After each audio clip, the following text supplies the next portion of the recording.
Hi and welcome to another Authors Tuesday podcast, Mark's motivational podcast.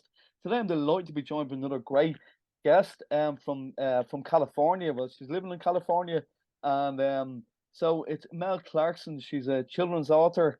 So I'm delighted to have Mel on the show. You're very welcome along today, Mel. Thanks a lot for joining me. Thank you, Mark. Thank you for having me. Yeah, no, it's great. You were just telling me before we came on air, before we start recording, that about your book. It sounds really, really good. Your first children's book you have out. Yes, this is my very first book ever of any sort, and it is Weird Millicent. So, Millicent actually is based on a childhood doll of mine. So I had her for many years. I received her for Christmas when I was 10 years old, and she disappeared for years and years and years, decades to be exact. Yeah. And one day my mother messaged me and said she had found her in a box with some old records. And she was sent back to me. I was reunited, and she took on a personality.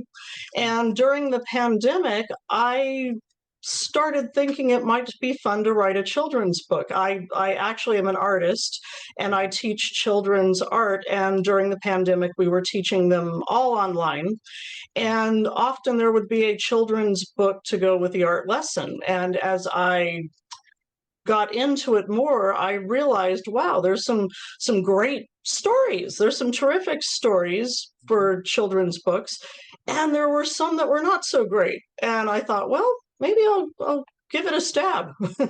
Right. Yeah.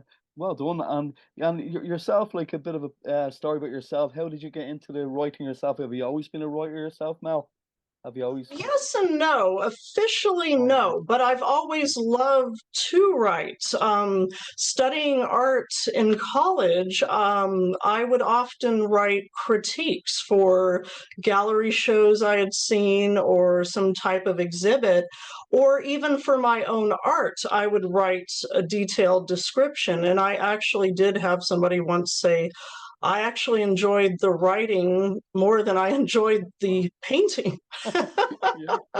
So it's something I've always enjoyed doing. I enjoy telling a story, and it comes in spurts for me, honestly. Sometimes I will get the inspiration, and sometimes it will be a while, but it's always been a kind of a constant.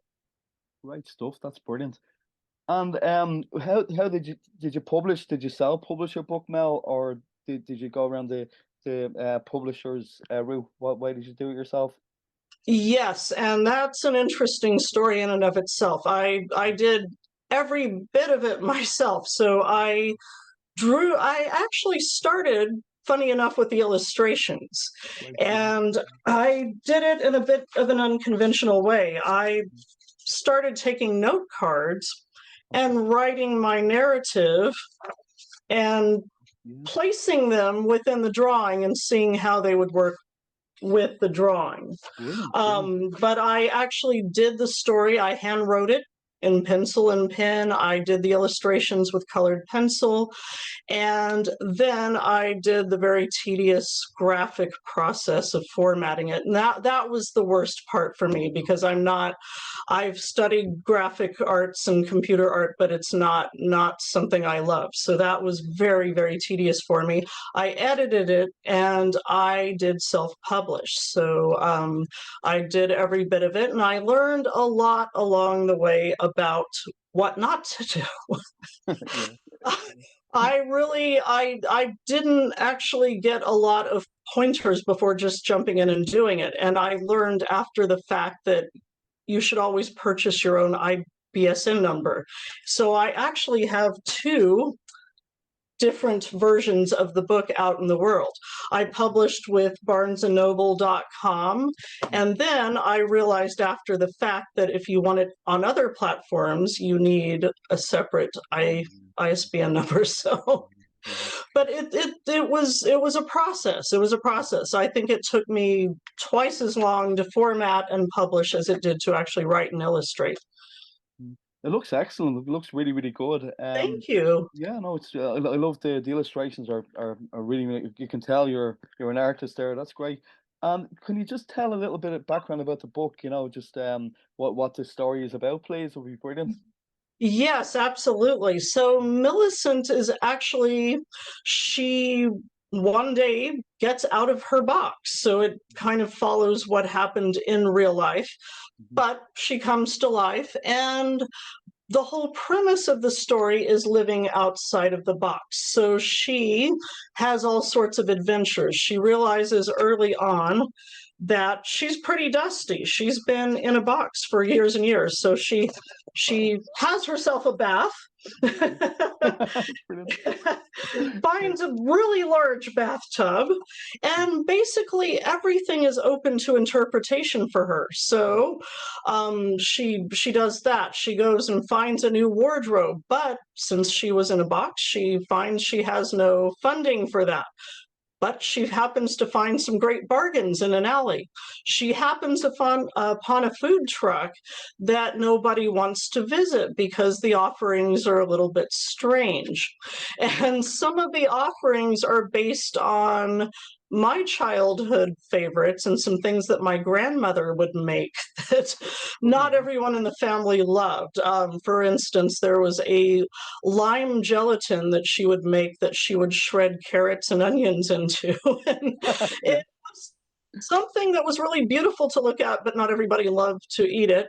And I used to really love liverwurst on little pumpernickel toast as sandwiches as a child. So this food truck offers those items, and nobody wants to try the items, and he's struggling, but Millicent actually is his first willing guinea pig. So she tries food, she loves it, and then she becomes his cheerleader for the food. So then people start coming and buying the food. She goes to a music store and she actually finds that her hands are a little odd. She has a hard time. She's small, of course, she's a doll. Yeah. So she can't play every instrument in the store, but it just so happens that the store has a miniature bassoon Oh, wow.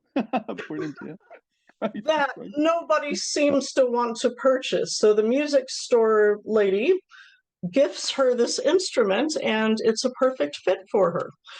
But she just has adventure after adventure, and she does actually meet a friend at the end who's an artist, Mm. and he's a lefty.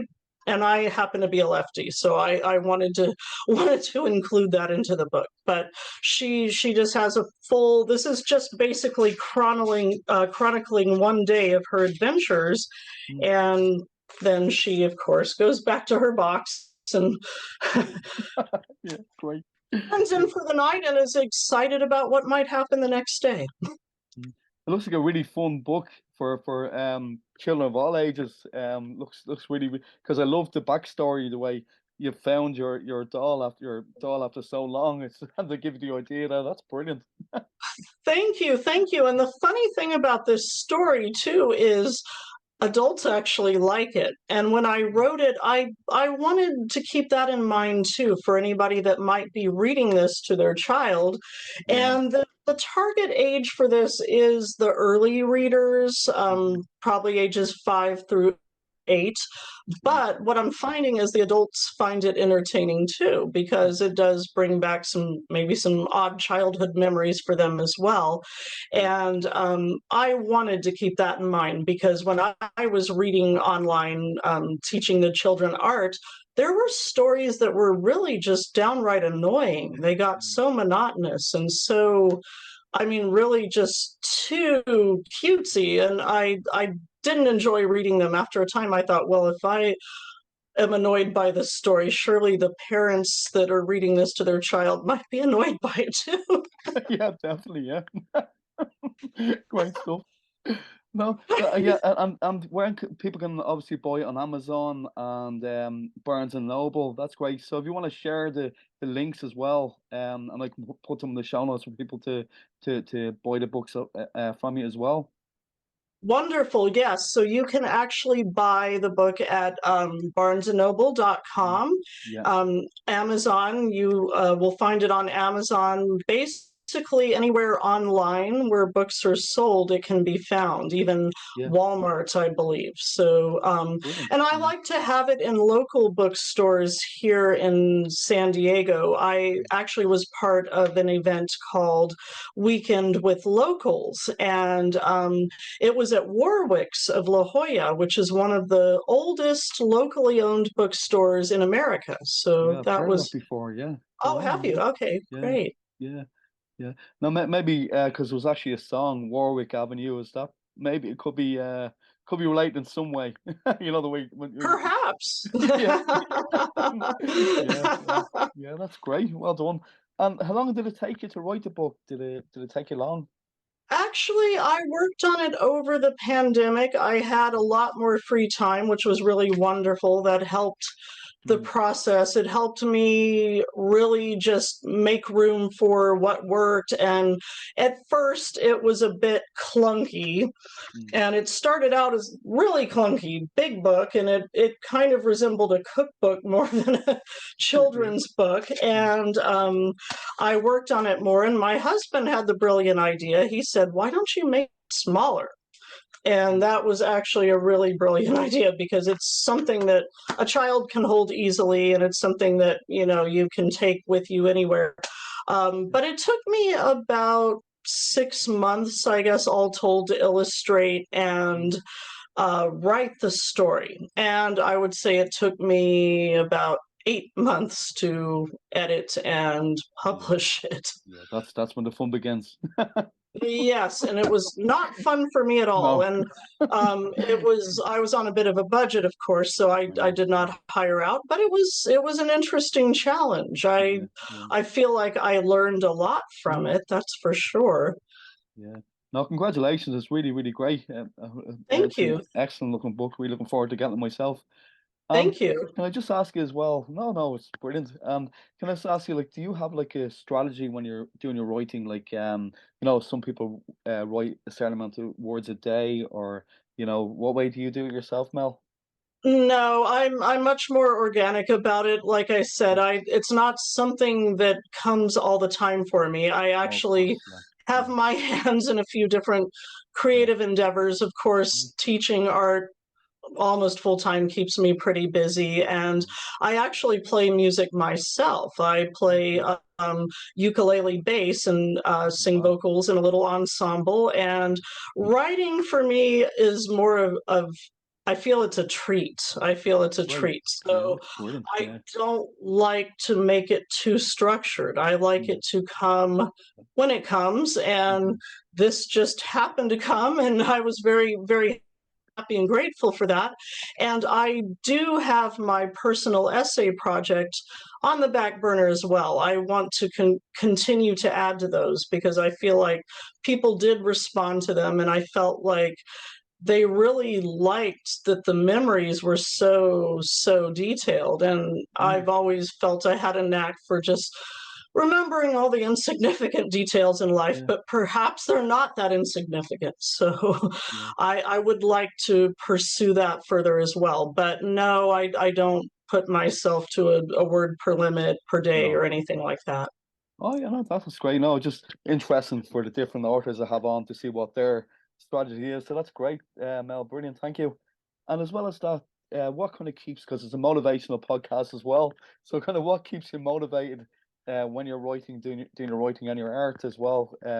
What kind of keeps you motivated?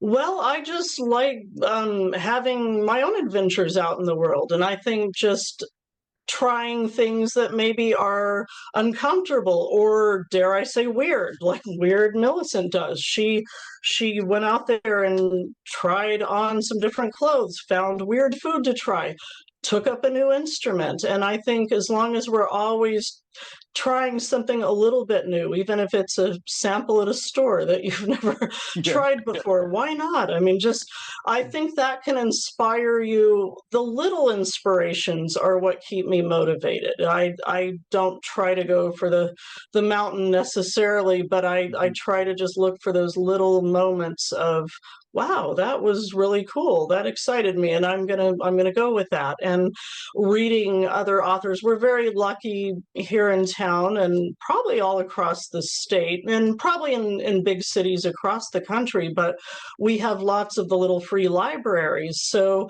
Right. I find that good books, they don't have a timeline either. You can pick up Mm. something that was from the 70s or 80s that you never saw before, and Yeah. just reading different, I really actually am inspired by autobiographies too. I love Mm. learning about different vocations and how other people arrived at their success and maybe Brilliant. their Yeah. trials and tribulations. One of my little favorites here was actually the story of the Mrs. Fields cookies. Okay. I Yeah. never knew her story, but really Mm. just humble beginnings. She started baking at home as a teenager and realized that she didn't want to use margarine. She wanted to use butter and all the Mm-hmm. finest quality ingredients, and then just started giving the cookies to people. And I thought it was a fascinating story. Yeah, yeah, no, autobiographies are great. I agree with you there, especially like I love like reading about different artists like singers and songwriters. It's great, isn't it? It Yeah, is, it is. I yeah. really, and music, of course. Mm. My husband is actually a classical flamenco guitarist, so Oh his wow, music brilliant. inspires me while I'm Mm. writing or creating art, illustrating. But I also love rock music as well. I love classic rock, Brilliant. Deep Purple, anything like that. Yeah, you're answering all my questions here. The favorite music. That's great. Thanks, Mel. Brilliant. Thank you. I have a question to ask you as well. What's behind you there? The submarine. Just behind you there, the submarine. Is that like a submarine picture? Oh, yes, that is actually the Yellow Submarine behind me. I love Oh the wow. Beatles as Oh, well. great. Yeah, yeah. Yes, and that is actually funny enough a shower curtain that we purchased Okay. at the Beatles Love Show in Oh Las wow. Vegas, Brilliant. Yeah. and we don't have a need for a shower curtain because we have the sliding doors, That's and yeah. it made a really nice tapestry for our kind of music and art area. That's So, yeah, brilliant. That is thank brilliant. Yeah. you, Isn't it? thank Oh you. wow. Yeah. And I don't know if you can actually see the copper, well, they look like copper molds hanging on the tapestry, but they're Mm. actually plastic beach sand molds toys that Okay. got discarded on our local beach. So that was another thing that I had taken up, was taking the trash off the beach, and namely toys and Mm. plastic, and making Mm. art out of it. So Very good. That's yeah, brilliant. Yeah. thank Great you, stuff. thank And you. I love the instrument you mentioned earlier on, the ukulele bass. That's a really nice instrument, beautiful instrument. It is, and it's a lot of fun to play. And it has these thick rubber polymer strings, which are actually really easy Mm. on the fingers. Yeah. And funny thing is, I don't know if you are familiar with the NAMM show. It's a music trade show. It's a big national trade show here, and they have Okay. it in Yeah. California Mm. part of the year, and I believe they have it in Nashville, Tennessee, the other part. But it just has every music product you can imagine. Mm. And I told the rather famous bass player that was there that I play bass, and he said, "Well, let me see your fingers." Mm. And he didn't believe me because I didn't Yeah. have calluses because my strings are soft. Yeah. Great. Yeah. But it's a Yeah. lot of fun. I really Yeah. enjoy it. And when it's amplified the correct way, it has just as rich of a sound as a big bass. So Mm. it's really cool, but yet it's portable. Great, yeah, brilliant. No, it's a lovely instrument to play because like I play guitar as well, but like Oh, it's so like easy to the chords are much more simple, aren't they, to just play around with. Yeah, it is, it is. yeah, That's what I love about bass, is because you're not playing chords, you're playing all the notes individually, yeah, but you have a lot of room to interpret a song. I think in a mhm, way, yeah, you have way more creative license. As definitely, long yeah, as you hold down the basic rhythm and the foundation, you mm, have a little more freedom than some of the other instruments. So yeah, it's a lot.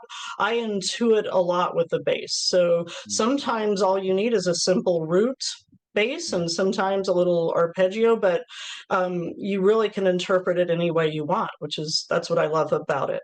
Yeah, great, great, brilliant. And can I just ask as well, you know, you were mentioning about books. Do you like it's just one book that comes to mind? Like it doesn't have to be your favorite. Like what kind of books do you like reading yourself, Mel? I love books actually that I find lately that I'm drawn to books that offer complex family dynamics. Actually, one of my favorites that I read a while back that I had not picked up before was The Bridge of Sighs by Richard Russo.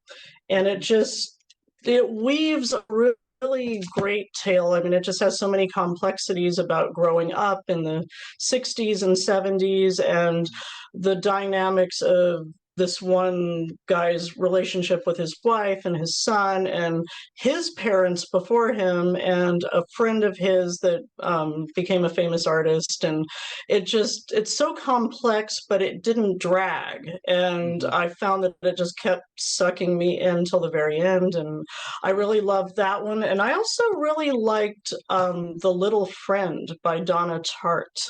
Okay. Really suspenseful story that just didn't quite resolve in the end, and that's what I liked about it. But those type of fiction, in addition to the autobiographies, I really do enjoy. Mm. And yeah, no, great. That sounds really good. And I suppose as well, I could ask you, is there a kind of an author that could or artist that would have inspired you to do your work? Oh, as far as visual arts, actually, my Yeah. very favorite artist is David Hockney. Okay. I was inspired when I studied art in college. I fell in love with his scenes of the California kind of vibe, I guess you could say, the ranch houses and the big Mm, lawns and swimming pools. And I loved the way he painted them, very stark, yet a simplicity, yet realistic. And I loved the colors, and I thought it kind of just perpetuated mm, what he thought it was being a newcomer from England. mhm, And I feel on some level I can relate because I had my own vision of what California would be coming from West Texas. So yeah, yeah. it's really all about that artistic interpretation. Things are whatever you think they are, or whatever Hmm. your perception of them are. And he's one of my favorites for sure. And of Yes. course, I love Peter Max too. What I loved about Peter Max is that he achieved rock star status being a visual artist, and I mean, just amazing. The psychedelic work that he did was just great. Sounds amazing. Yeah, like I'm not into much art, but I can appreciate it. You know, because a visual work like I've did it in school, but to be able to do that is it's a great talent. Like really is. Well, and I do subscribe to the view that it's a teachable skill. Their Mm, talent is just a wee part of it, I think. But if you have an inspiration to do something, I exactly. think Yeah. anybody can find the right media or Mm, way to do it. It's the skill can be learned. The skill hmm. can be learned, but if Yeah. there's something gnawing at someone there that they want to get out and paint it, even if the skill's not there yet, I so encourage it because Definitely. Yeah. nobody told me that, oh, you should write a book and you should do this or that. And Mm, I think it was just there waiting to be turned into something. So no, I think anyone that has the desire should do it. And then guess what happens? The more and more you do, the more the skill grows. So mm, I do firmly believe that doing and doing and doing, you're going to increase that skill, and therefore that thing we brand as talent. mm. I think it is there for many people, and they just don't know that. Yeah. No, thanks for that, Mel. That's really motivation for people that listen. So I really appreciate that. Thanks very much. Thank you. Because it's the old kind of thing there where in school they say try and draw inside the lines, where like Yes. they're so emphasizing on that, like where like I'm sure famous artists didn't keep inside the lines all the time. Right, right. No, they did not, and that's why they became famous artists. But Yeah. something It's interesting because something that I started to notice, and I'd actually even written a little bit about this. Actually, I'd written my own little soapbox piece about this observation I had about TV shows going all the way back to the 1950s and present. Basically, there was always an episode of any given show where somebody takes up an instrument or they take up sculpting or anything, any type of a creative endeavor, and they're not instantly good at it. Yeah. And they make something that looks like a bunch of mush or whatever. And their friends and their family are tiptoeing around them, trying to muster up the courage to tell them that they're no good and they should give it up. Yeah. And I've seen this play out in, like I said, just about any sitcom, American sitcoms. They've loved that theme over the years, and I hate that because it just discourages people. Definitely. You're not going to pick up a trumpet and be good the first 2 or 3 notes you play. I mean, that's not possible. Yeah. Maybe 1 in 1 billion might be. Right, maybe, yes, 1 in 1 billion, yes. So those aren't very good odds, right? Yeah, yeah. Well, no, that makes so much sense. Yeah, like Yeah. it's a great point you make there, Mel, because the more stuff you put out there, you're gonna get some gold if you keep putting stuff out there. Would you agree with me? Absolutely, Yeah. yes, yes. That's so the case. We learned a lot. My husband and I actually did an online music appreciation class during the pandemic, Brilliant. and Yeah. we learned a lot about Robert Johnson, the blues man. Yeah.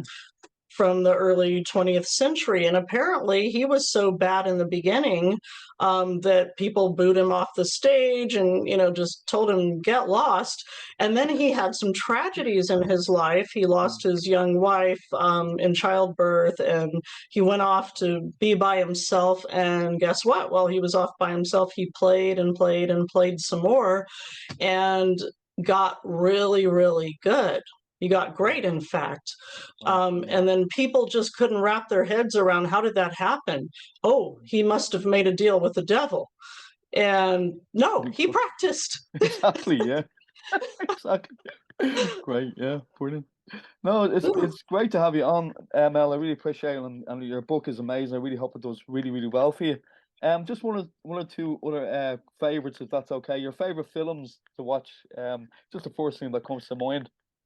Okay, well, it's funny. Actually, I love horror films. I really Okay. Yeah. enjoy really thrillers and horrors. I Yeah. think I find them comforting in a way because as creatives, I think we tend to be worriers a bit, and we always think of the worst case scenario. Yeah. And when Yeah. you're watching, as long as it's fictional, I don't like to see anything that's real, No. that's real violence or anything like that. Yeah. But if it's a fictional story, it almost tells you, well, things could be worse. This is Mm. the worst case scenario. So I kind of enjoy those, and I enjoy documentaries as well, nature movies.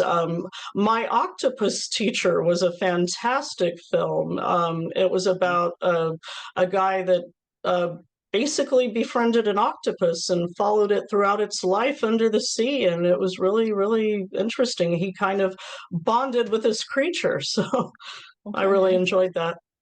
Great. That sounds really interesting. Yeah. I must Yeah, check that so yeah, out. I Yeah. highly recommend it. Check Mm. it out. It's such a Yeah. good story. It's really a little sad in the end, but no, really inspiring. I mean, just that we can learn from other creatures other than humans. It's really Yeah. Yeah. amazing. Yeah, Yeah. no, definitely, yeah, absolutely, yeah. And Yes. as well as that, you mentioned like, you love music, obviously, and you love the Beatles. What other bands have you seen over the last couple of years? Do you like going to events like concerts and? Not really too much since lockdown. We had actually gone to quite a few before that, but I did get to see, we saw Jeff Beck and Deep Purple in concert, Oh, and wow. Deep Purple. wonderful show. Ann Wilson of Heart, which I love Heart. That's one of my favorite bands, female Yeah. rock stars, and Great. inspiring to me. But I also we've seen a lot of good groups. Judas Priest was actually one of the best shows I've ever seen, Yeah. hands down. I didn't think I would walk away saying that was my favorite concert, but it was. It really Yeah. was. Yeah. Oh, yeah. Yeah. Great stuff. Yeah. Brilliant. Yeah. Yeah. Because I think the last concert I went to see was Def Leppard, and Alice Cooper was there as well. Oh, nice. Yeah, that Yeah. was good, Yeah, that must have been quite a show. I hear he yeah, puts on quite a performance. really good. And Tin Lizzy was there like as well, so it was a really good night. Yeah, a couple of years back. Oh, Yeah, wow. That really good. sounds like a great triple bill there. Yeah, it Yeah. was really cool. No, no, Nice. yeah, it was really good. And so what's next for yourself, Mel? What do you have in the pipelines? What's next? What big adventures do you have going on? Well, actually, I would like to continue the Weird Millicent saga, and something that's been kicking around in my brain since I put this one to bed Yeah, was a weird cookbook. So, going back to the clunky cookbook size of this original version, yeah, I'm toying with the idea of some odd recipes for a cookbook for her to put out, but that actually taste good. So they might sound weird, but of course, I don't want people to make recipes that they're not going to enjoy eating. So I'm yeah. I'm I'm tinkering with that to see what I can come up with. But as far as other writing, I would like to publish the personal essays, and Right. I would like to do something for the grown up market as well. So that, and continuing to do my own art projects. But I would really love to have some of her friends of the book, one of which, actually, speaking of what we can learn from other creatures, she actually befriended a vinegaroon Oh, wow. Yeah. on the lawn. So, are you Brilliant. familiar with these really hideous looking insects? I've never heard of them in my life. No, I've Oh, never well, seen. I'll tell you about it. Actually, it's a helpful creature. They are really big and pretty ugly. I, Hmm. I made mine a little more colorful, Yeah, it's great. but they're they're about 3 or 4 inches long. They have this great big, like a syringe almost on their tail, and Oh, they secrete a vinegar-like substance. It smells like vinegar, but they eat cockroaches, so they're actually beneficial. We had an art gallery years ago and music store back in Texas, and we found that there was a vinegaroon infestation, which means there was a roach infestation. It was mm, a really old building, and of course, we had it fumigated. But they're beneficial, but of course, you don't really want them in your house or no, no, business. no. But I thought it would be a fun thing for her to meet up with after she woke up from her That's nap. a great idea. That's brilliant. Yeah, really good. No, listen, it's been great talking to you, Mel. I really appreciate you coming on the podcast. I'd love to have you back on again. Maybe sharing some of your music as well would be brilliant as well. If you're happy to do that. Thank you. Thank Yeah, you so much, Mark. It's yeah, been so much fun. I don't know if there's anything I failed to mention, but it's been really nice. yeah. Okay, so listen, I wish you all the success going forward with everything you do, and with the book. And so that was great. So that was Mel Clarkston, everybody, on Mark's Motivational Podcast. So join us again in 2 weeks' time for another podcast. Thanks again, Mel, and take care. Thank you. Thank you so much, Mark. And if I may, I reiterate once again, Of course, yeah, anybody that's interested might find Weird Millicent at barnesandnoble.com and on Amazon as well. So thank you so much. great. Best of luck. Thank you, Mel. Thank you. Thank you. Thank you. Hello everyone, Mark here. Thank you for watching another episode of my Authors Tuesday podcast. I recently published a book of children's stories called The Adventures of Larry Lamppost and Friends. The book began life as bedtime stories I wrote for my own children. If you'd like to purchase my book, follow the link in the description box below. By buying my book, you are also supporting my podcast series for authors, which is giving a voice to writers in Ireland and across the world.